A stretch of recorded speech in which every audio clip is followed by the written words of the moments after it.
দীর্ঘ ১৭ বছরের নির্বাসিত জীবনের সমাপ্তি ঘটিয়ে এবার নিজ দেশের ভূমিতে পা রাখার অপেক্ষায় বিএনপির ভারপ্রাপ্ত চেয়ারম্যান তারেক রহমান। তার প্রত্যাবর্তনের বার্তা ছড়িয়ে পড়েছে সারা দেশে।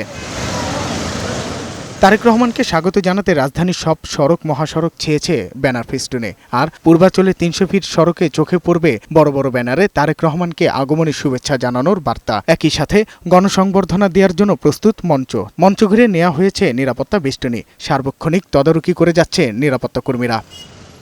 বৃহস্পতিবার তারেক রহমানের স্বদেশ প্রত্যাবর্তনকে স্বাগত জানাতে প্রায় অর্ধকোটি মানুষের সমাগম করতে চায় বিএনপি। বুধবারই দেশের বিভিন্ন জেলা থেকে গণসংবর্ধনার মঞ্চের সামনে এসে জড়ো হচ্ছে অনেকে। কারো হাতে দলীয় পতাকা, আবার কারো হাতে দলের প্রতীক হিসাবে রয়েছে ধানের শীষ।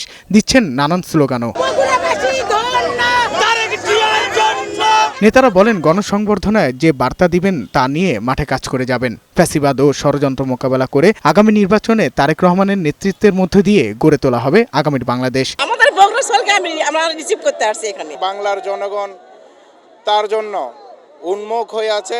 বাংলাদেশে এত বড় সমাবেশ, এত জনসমাবেশ আর দ্বিতীয় কোনোদিন হয়নি, হবে না হয়তো। যুগের পর যুগ এদেশ পরিচালনা করবেন, এটা বাংলাদেশের সকল দল বল নির্বিশেষে সকলের আশা। ধানের মধ্যে যে রকম চিতে ঝাললে চিতে পড়ে যায়, তা আমরা মনে করি যে কুচক্কর চালাচ্ছে তাদের কোনোই লাভ নাই। বুধবার দুপুরে সরেজমিনে গণসংবর্ধনার মঞ্চ পরিদর্শন করেন বিএনপির স্থায়ী কমিটির সদস্য মির্জা আব্বাস। পরে গণমাধ্যমকে মির্জা আব্বাস বলেন, তারেক রহমানের নিরাপত্তার দায়িত্ব সরকারের। তার সিকিউরিটি প্রবলেম থাকার কথা না, তারপরও দেশে অনেক সমস্যা হচ্ছে, সেই কারণে আমাদের কিছু সিকিউরিটি মেজার নিতে হচ্ছে।